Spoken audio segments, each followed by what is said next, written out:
The form was one page. Cricket read it out of the walls in the flat cadence it kept for station traffic. No weather in it, nothing spent. Guild casualty report. Salvage. Filed and closed. Cricket said. A pause. One note. Deceased Voss Delry signed on as Del rank hand, time and trade 3 weeks. Cricket said. Trent sat at the galley table and let it read. He'd asked for the file himself. He wasn't sure now why he had. Cause accident. Witnessed yes. Load shift. Salvage interior fixture failure. Contributing factors none logged. Cricket said. Trent had been the witness. He'd told the desk clerk what he'd seen, and the clerk had turned it into 3 words, and the 3 words were on the page now, flat as any other line. The old anchor, the heavy load, the narrow place. It read like a checklist because it was one. Next of kin, on file, notified pending. Cricket said. Effects recovered 1 kit bag. Cricket said. That was the whole of it. 1 bag. 4 weeks a man was warm and useful and easy to be near. The guild had a box for him. The box held 1 line, and the line held 1 bag. The form did not say the relic had closed on him like a door. It did not say Trent had knelt in the dark with both gloves on him and nothing to put into the quiet. There was no field for that. There was a field for cause, and the cause was accident, and accident was true, and it was nothing like the whole of it. Cricket wasn't done. Disposition of effects by hand. To next of kin per custom. The guild does not ship a dead hands kit and does not courier it. Cricket said. By hand meant what it said. A dead salvager's bag did not go in a crate with a label on it. It did not ride a freight lane home to be signed for by a stranger at a desk. Someone who had flown with him carried it off the ship, across whatever distance the file named, and put it into the hands of whoever was left to take it. The point of it was old and plain. A hand should come home as more than a line on a page, and a form couldn't manage that, and a freight lane couldn't either. Only a person could. The guild kept 100 cold customs, and this was the one that wasn't. It cost a crew a hand, a berth, and a week of shore they were already paying for. It was the only thing the whole trade did slow. The bag was in the locker under the galley bench, 3rd from the end where Del had left it. Worn canvas gone soft at the corners. A strap mended once by somebody's hand, the buckle dull. It had gone into the guild hall on Del's shoulder the day the 2 of them signed on, the same hour, off the same bench. Del had carried it in easy, unhurried, the way he carried everything. He'd set it down by his boot at the counter and read the deck plan off a little screen while Trent talked to him about his sim scores. Trent had taken his own tag that day like it was a medal. Del had taken his like it was a map. 4 weeks the bag had sat in the dark of the locker now, 41 pounds of a man's whole life, stowed and earning nothing. Trent got it out and set it on the table. He didn't open it. He put a hand flat on the top of it and left it there a while. The canvas was cold from the locker. It warmed a little under his palm, and that was worse. Then he weighed it in both arms, because weighing things was what he did. It came to about what Cricket's manifest had always said it came to. Knowing the number didn't help. You pulled the file. Cricket said, out of the walls. I did not think you would look at it twice. I wanted the address. Trent said. That's all. Just where it goes. He didn't get an answer to that, and he didn't need one, and for once he let the quiet sit.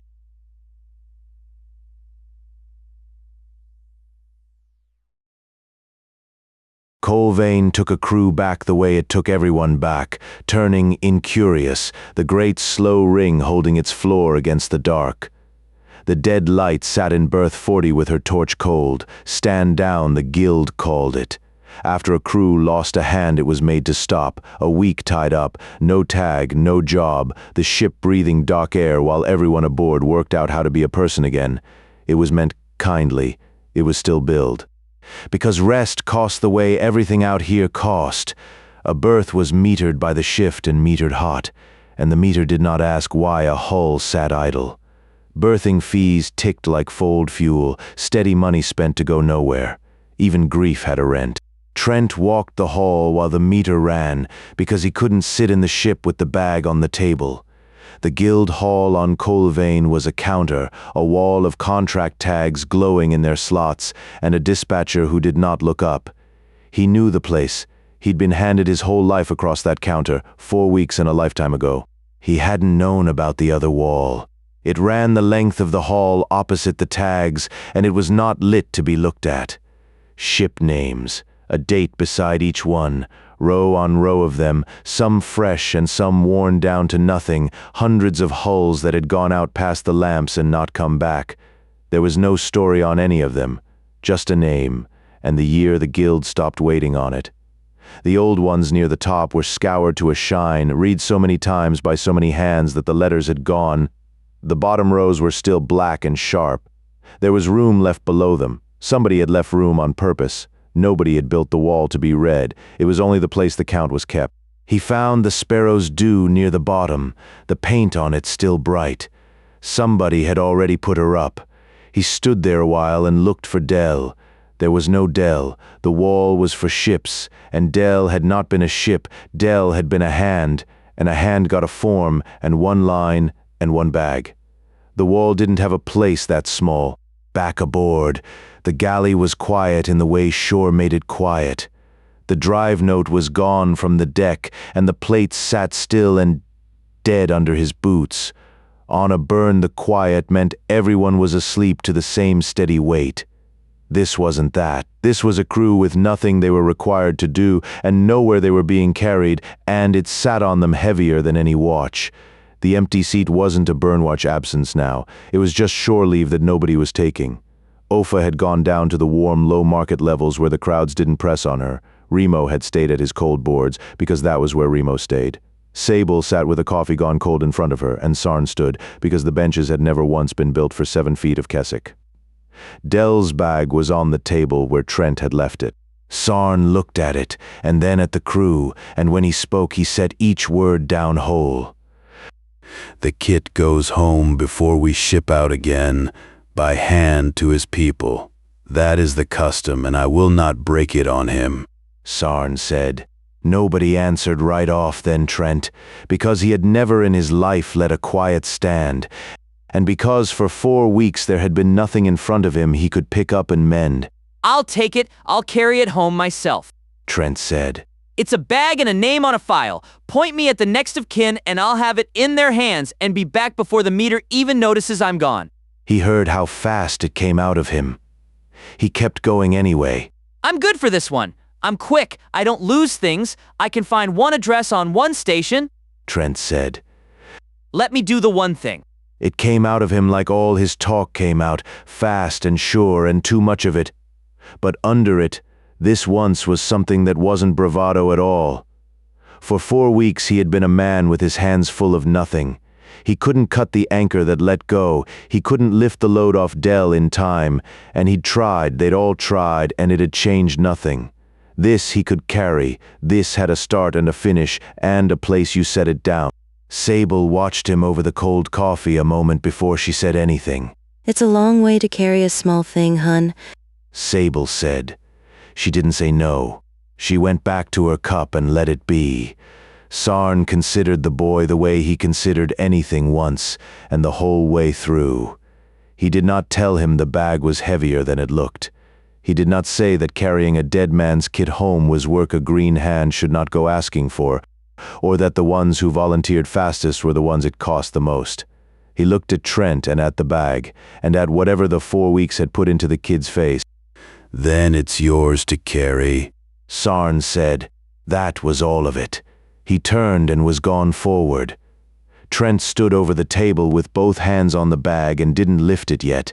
Under the deck, somewhere in the belly of the station, the berth meter counted off another shift of shore they'd pay for whether they moved or not.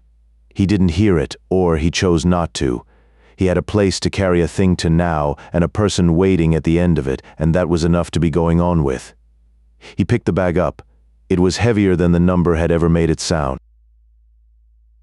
The records desk sat at the back of the guild hall, past the board of the lost.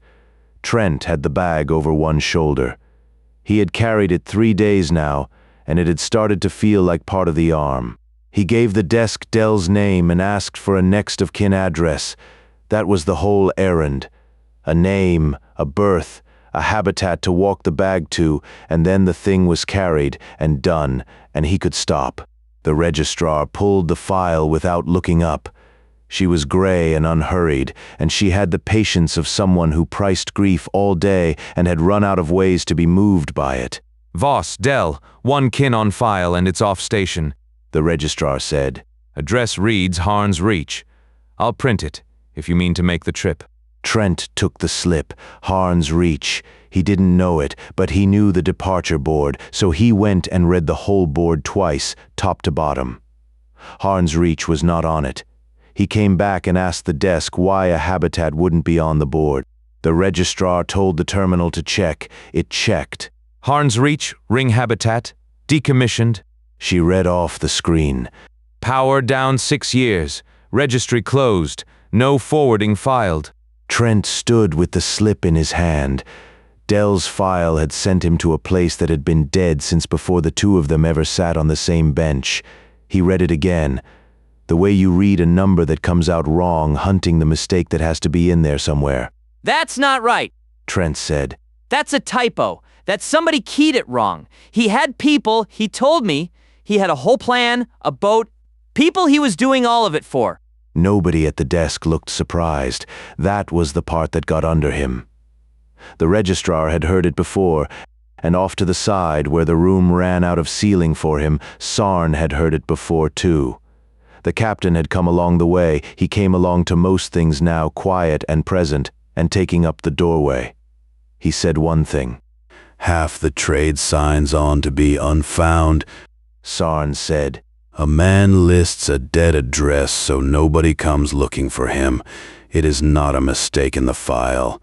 It is the file doing exactly what he built it to do.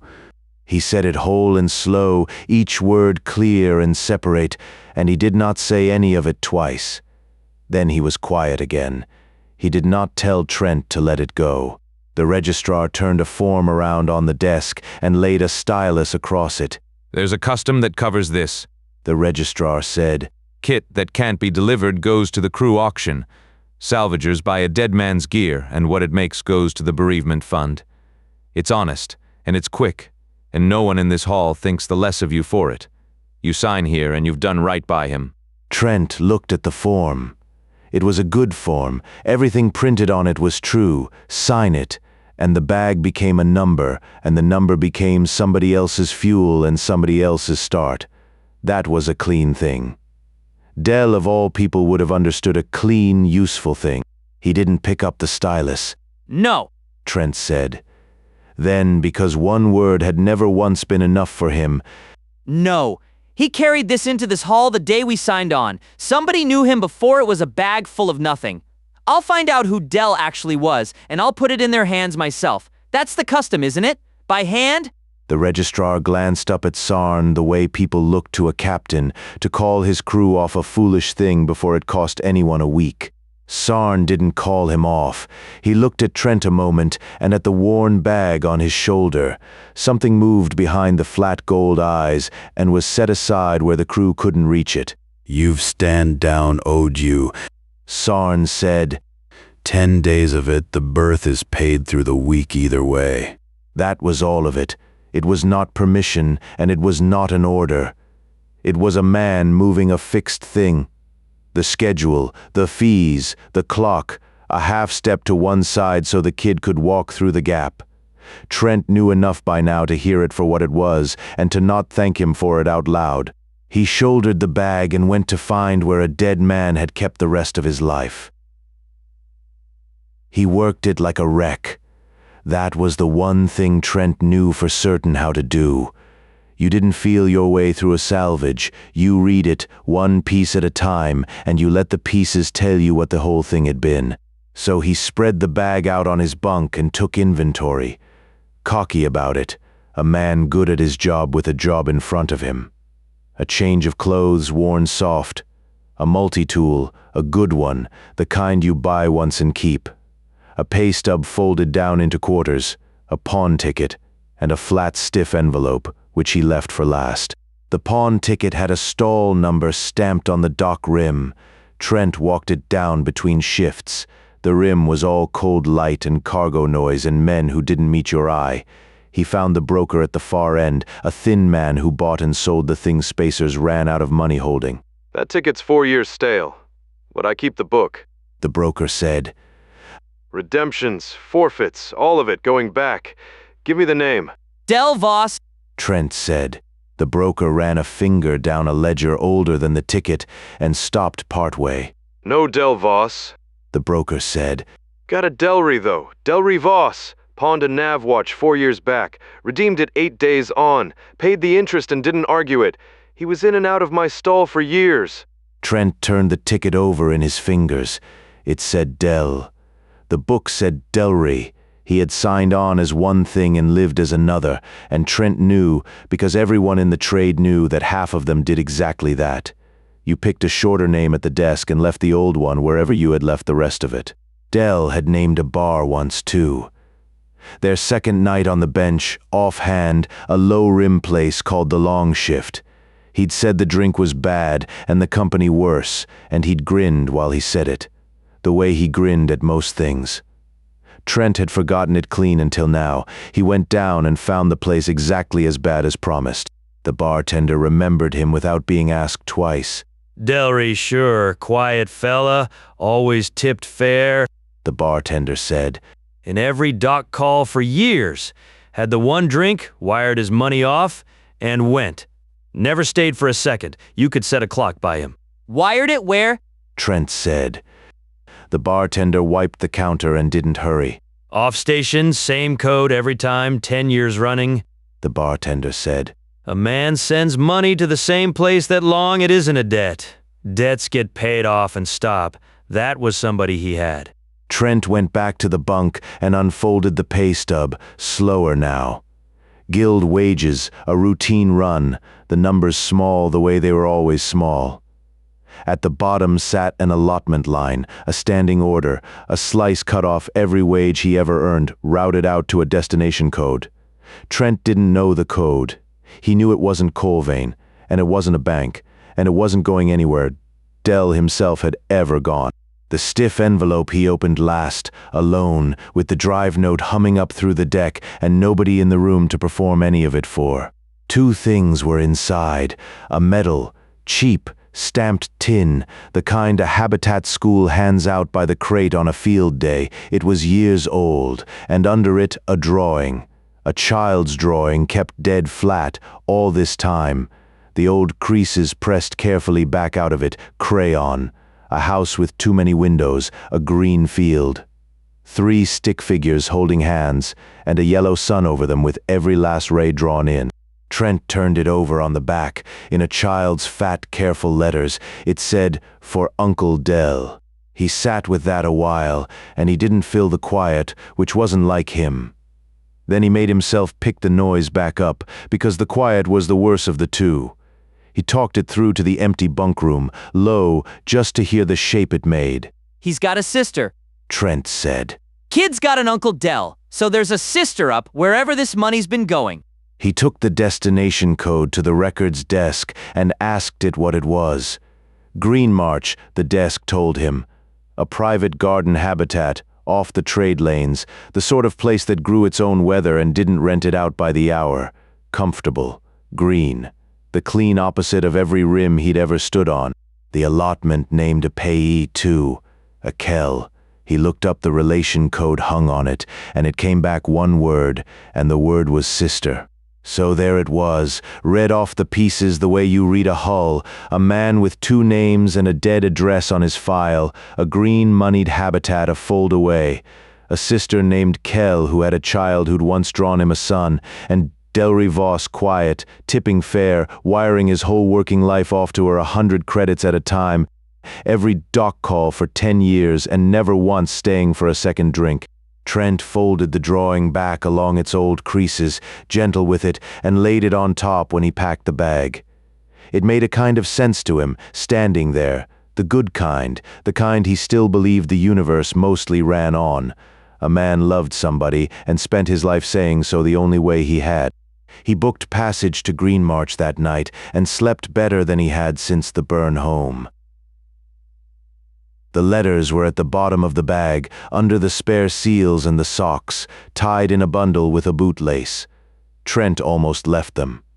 He'd found the rest already, the cheap metal, the child's drawing kept flat, the pay stub with a destination code that wasn't Dell's. He'd thought he was done being surprised by a dead man. Some of the letters were sealed and had never been sent. Some had gone out and come back. Across the face of those, a machine had stamped it flat and plain, returned to sender. Addressee unknown. The dates on them ran back years. The name on everyone was the same, and it wasn't Dell's. It was a woman's name, and a habitat Trent had never heard of. He worked the lace loose and opened the oldest, because that was where you started. Well, I made it out past the lamps, so you can quit telling people I never would. The letter said in Dell's voice, easy, unhurried like he had all night. The crew's decent, and the food's a crime, and the work is steady. The weather up here is the same as it always is, which is no weather at all. That's the one thing I miss out here, if you can believe it. You always swore I'd find something to gripe about, even in the black, and you were right.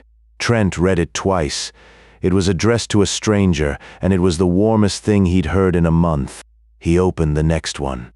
There was a little extra off the last job, so there's some folded in behind this page. Dell wrote. Don't argue with me about it. You always argue. There was a joke about the captain in one, and a bad drawing of the ship in another, and in a third Dell wrote about the Rook.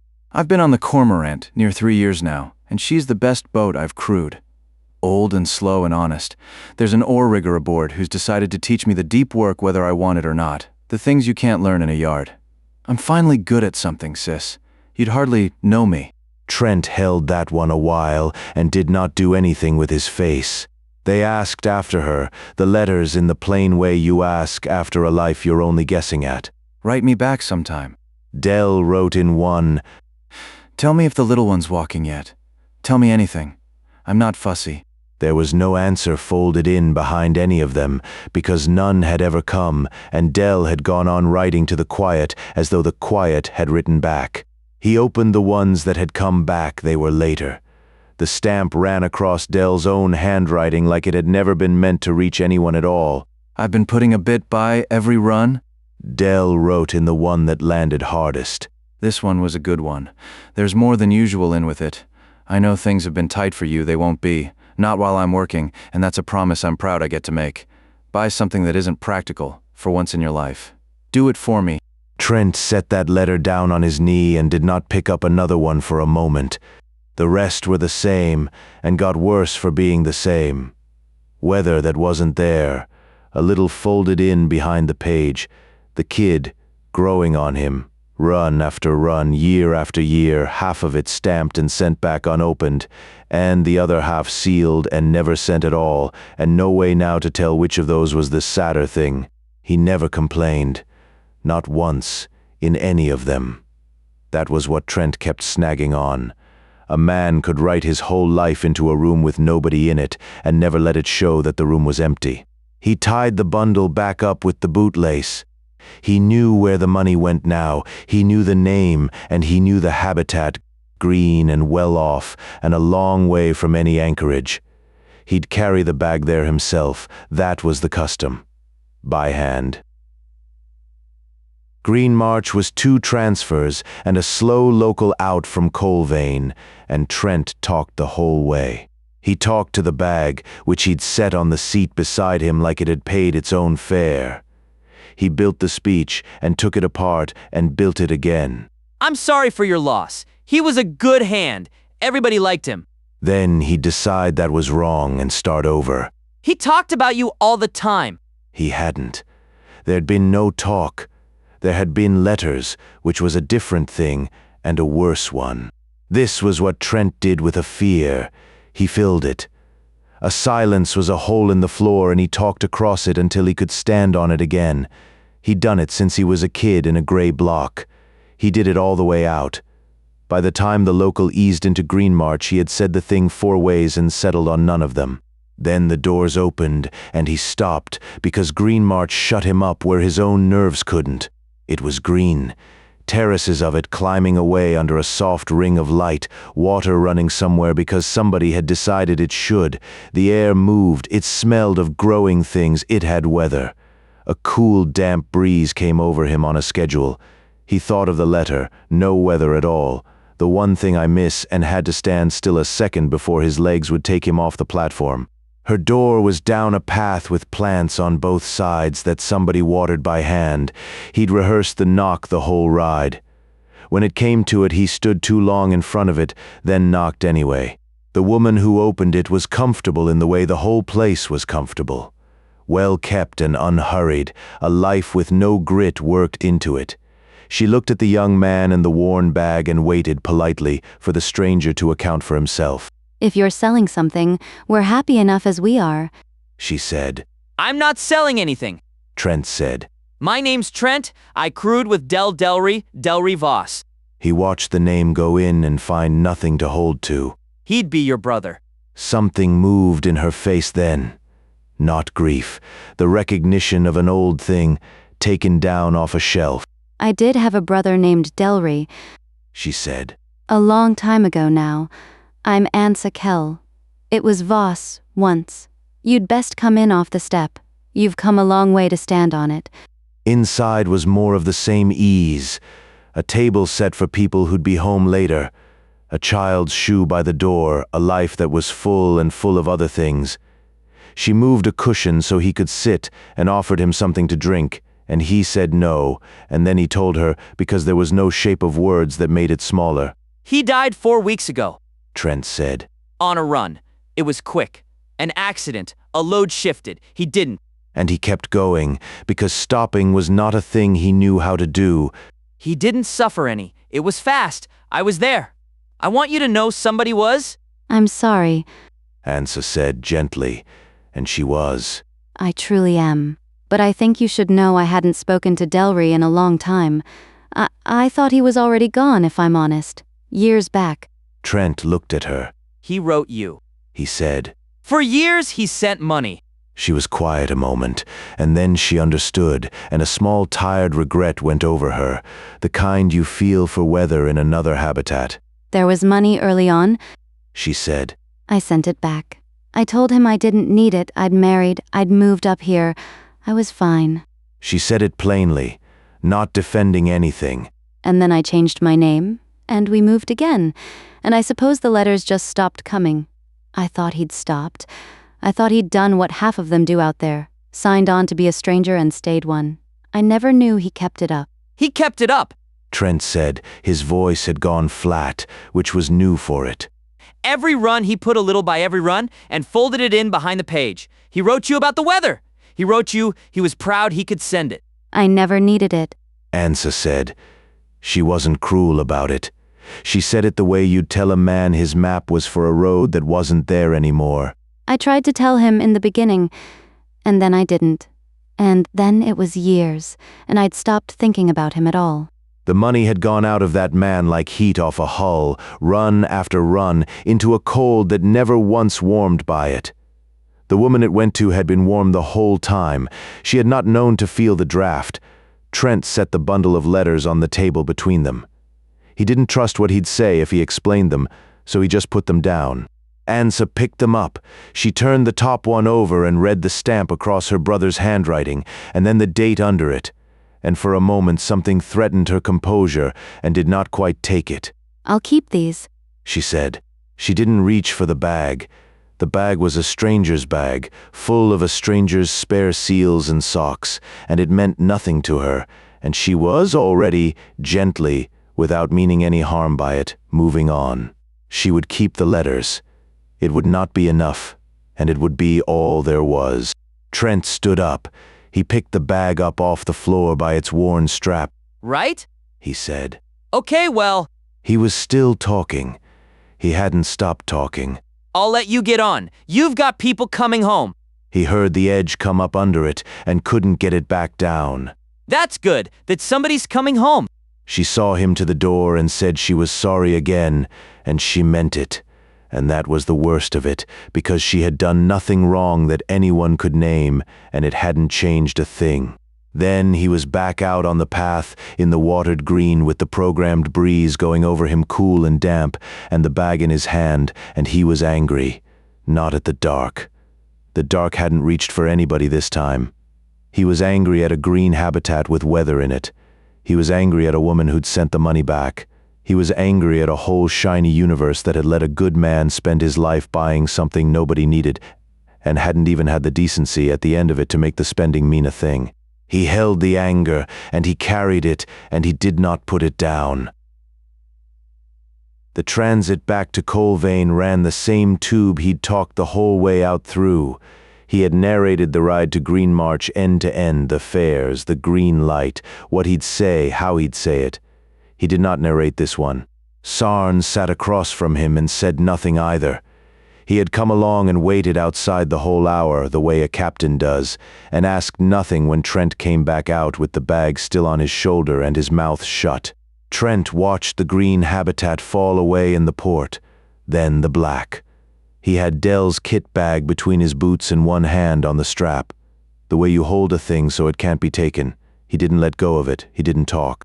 That was the whole of it, one long stretch of a man who had never in his life let a silence sit. Sitting inside one, with nothing he was willing to put into it. It didn't last. Somewhere on the approach, with Colvane's ring swinging up gray and enormous in the glass, the noise came back up in him the way it always did. He couldn't help it. The quiet had teeth, and talking was the thing he had. You know what she pays for that garden? He said. Per year? The air alone, I ran the math standing there. He named a number, and he named it in shares. Dell's whole life laid against a birth fee like the two might balance. That's what he was buying. That's the exchange rate he was working. Sarn let him talk. He didn't answer the number, and he didn't correct it, which for Sarn was a kind of mercy. By the time the clamps rang through the deck, Trent was almost himself again. Quick, loud, a joke half-built about the transit fare, the dented armor back over whatever the hour had done to him. Almost. Sarn heard the almost and let that go too. At the ship's lock, Trent didn't take the bag to the guild desk. The custom was plain. Unclaimed kit went to the bereavement auction, crew to crew, the money into the fund, everyone kept whole.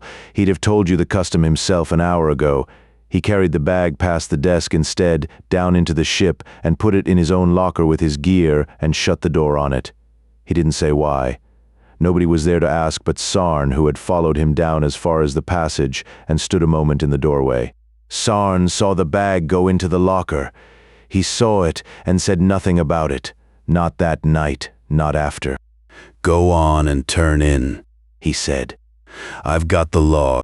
Which meant Trent didn't have to stand at the desk and file the delivery. Didn't have to write down whose kit and to whom and how it had gone.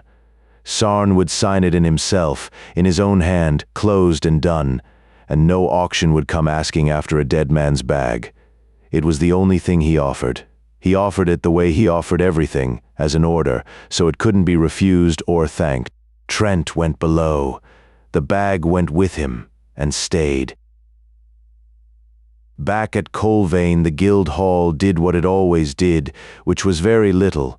Slowly, the Board of the Lost held its wall of names and dates. Under it, the day's bulletin scrolled, and Cricket read it out over the crew's band in the flat, level cadence it kept for the things that did not matter: dues, rotations, the small weather of the trade. Berth fees for the Keswick quarter rise 4% at the turn. Cricket said. Dock 9 is closed to traffic for seal work. The Marrow Wide is paying hands for a belt run. References required. Guild dues are passed for 11 ships. The list is posted. You know who you are? Trent half listened from a bench, a cold cup in his hands he wasn't drinking. Around him the hall went about its business, a rigger arguing a fee at the desk, two haulers trading berths, the board ticking one more name up onto the wall of the Lost. It was the sound of an ordinary day, and he let it wash over him. Traffic advisory. Cricket went on, the same flatness, the same pace. The tug Austrifen, out of a quiet stretch, overdue and now logged, recovered by a passing hauler. All hands aboard found deceased. Cause entered as malfunction, all hands. Guild closes the file. The line sat there. It sat a beat longer than a line should. Then it sat another. Nobody in the hall looked up. Sarn didn't lift his head from the manifest. A clerk stamped something and set it down. Trent turned his cup a quarter turn and let the words go by, the way you let a thing go by when you're 28 and tired and still half sure the universe is mostly a matter of equipment. There was nothing in the line he'd been taught to hold, so he held none of it. Docking schedule follows. Cricket said, and read the docking schedule.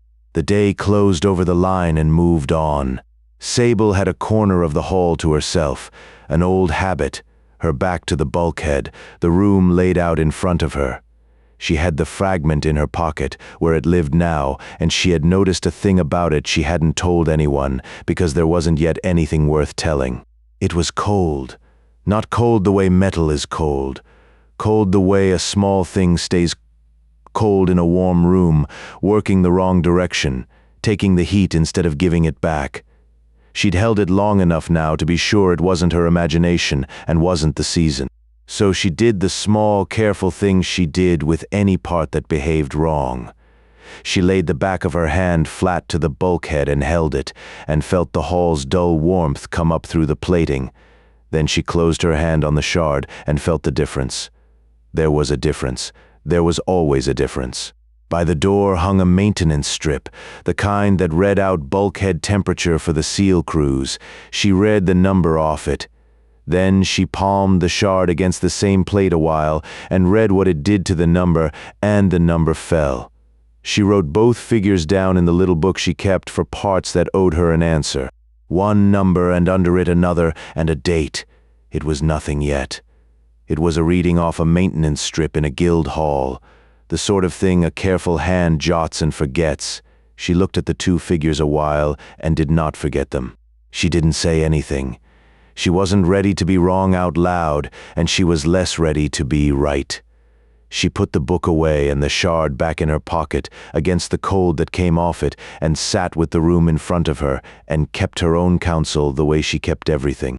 Down the passage of the DeadLight, in the dark of Trent's locker, Dell's kit bag sat where he'd put it, in among a young man's gear, worn soft at the strap by a hand that wasn't coming back for it. It didn't mean anything. Trent would have told you so himself. He'd carried a dead man's bag a long way to give it back, found no one who wanted it, and brought it home by hand, which was the custom near enough if you didn't look at it too hard. He didn't look at it too hard. He shut the locker, and the bag stayed, and he went up to stand the watch he'd told everyone he could stand alone.